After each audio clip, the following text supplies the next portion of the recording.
আসসালামু আলাইকুম। এটেন বাংলার বিশেষ সংবাদে আপনাদের সবাইকে স্বাগত জানাচ্ছি। ফাতিহা শাফি। দেশের 25তম প্রধান বিচারপতি হিসেবে শপথ নিলেন বিচারপতি সৈয়দ রেফাত আহমেদ। দুপুর 1:50 বঙ্গভবনে তাকে শপথ পড়ান রাষ্ট্রপতি মোহাম্মদ শাহাবুদ্দিন।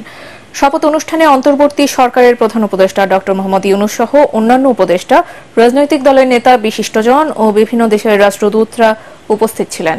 এর আগে গতরাতে হাইকোর্ট বিভাগের বিচারপতি সৈয়দ রেফাত আহমেদকে প্রধান বিচারপতির পদে নিয়োগ দেন রাষ্ট্রপতি। সৈয়দ রেফাত আহমেদ 2003 সালে হাইকোর্ট বিভাগের অতিরিক্ত বিচারপতি হিসেবে নিয়োগ পান। 2005 সালে তাকে হাইকোর্ট বিভাগের বিচারপতি হিসেবে স্থায়ী নিয়োগ দেওয়া হয়।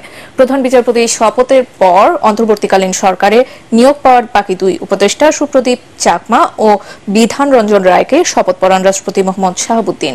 অপর একজন দেশের বাইরে থাকায় পরে তার শপথ অনুষ্ঠান হবে। ফলে এখন পর্যন্ত অন্তর্বর্তী সরকারের আকার প্রধান উপদেষ্টা সহ 16 জন। দুপুর 12:54 বঙ্গভবনের দরবার হলে এই শপথ অনুষ্ঠানের আয়োজন করা হয়। আবু সাইদকে হত্যার ঘটনায় রংপুরের এসপিকে ও সংশ্লিষ্ট কর্মকর্তাদের বরখাস্তের নির্দেশ দিয়েছেন স্বরাষ্ট্র উপদেষ্টা অবসরপ্রাপ্ত ব্রিগেডিয়ার জেনারেল সাখাওয়াত হোসেন। হত্যাকাণ্ডের হুকুমদাতারা দেশে বিদেশে যেখানেই থাকুক বিচার করা হবে বলেও জানান তিনি। রাজধানীর রাজারবাগ পুলিশ হাসপাতালে আহতদের দেখতে এসে স্বরাষ্ট্র উপদেষ্টা এসব কথা বলেন। নির্ধারিত তারিখে পুলিশ সদস্যরা কাজে যোগ না দিলে চাকরি হারাবেন বলেও জানান তিনি।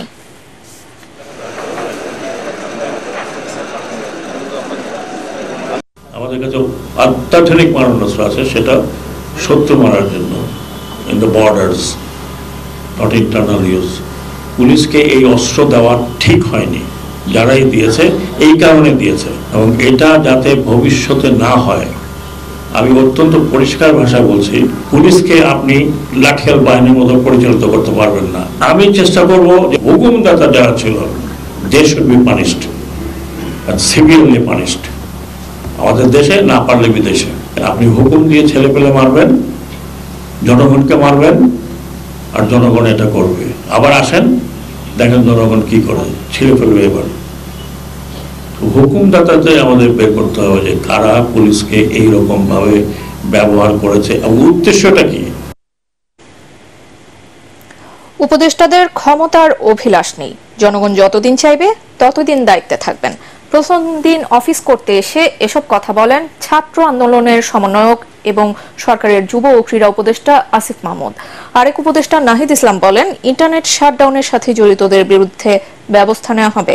একই সাথে নিত্যপণ্যের দাম কমানোর কথা বলেছেন মৎস্য ও প্রাণী সম্পদ উপদেষ্টা ফরিদা আক্তার।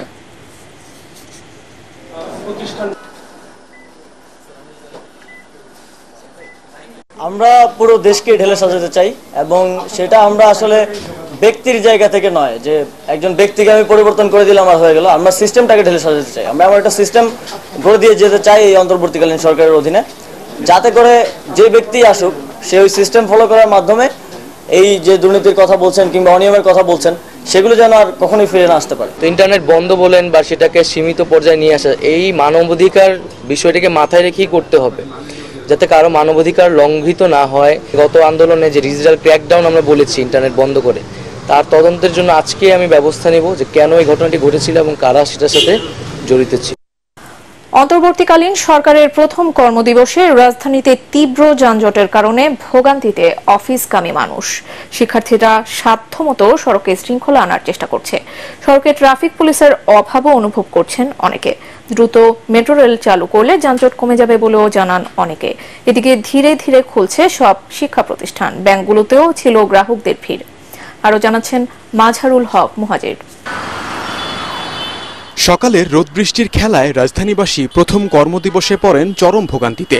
ভ্যাপসা গরমে যখন অতিষ্ঠ জনজীবন, তখন কর্মজীবী মানুষেরা ছুটছেন নতুন সরকারের প্রথম কর্মদিবসে চিরচেনা রূপে ফিরতে।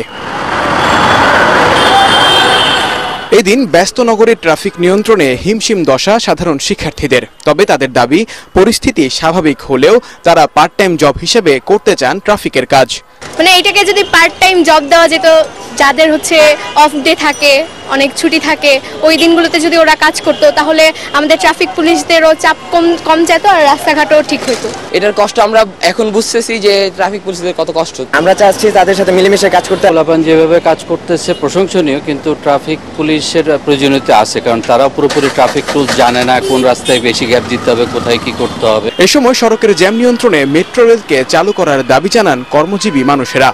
এখন মেট্রো রেলটা যে স্টপেজ হয়তো ভাঙচুর করছে, ওই স্টপেজ বাদ দিয়ে শুনছিলাম যে চালু করবে। মেট্রো রেলটা চালু করে দিলে আমাদের অনেক সুবিধা হবে মিরপুরবাসীর জন্য।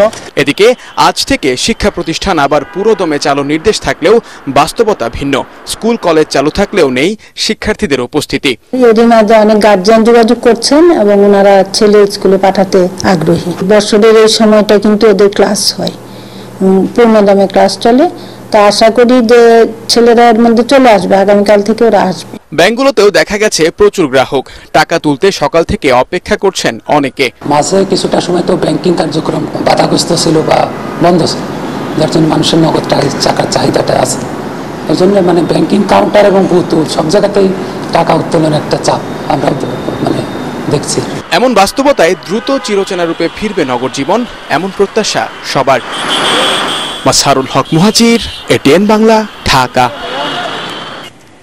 দর্শক, এই ছিল এখনকার মতো। রইল পরবর্তী সংবাদ দেখার আমন্ত্রণ। এটিএন বাংলা সংবাদ ইউটিউবে দেখতে ব্রাউজ করুন, youtube/ATN Bangla News। ধন্যবাদ।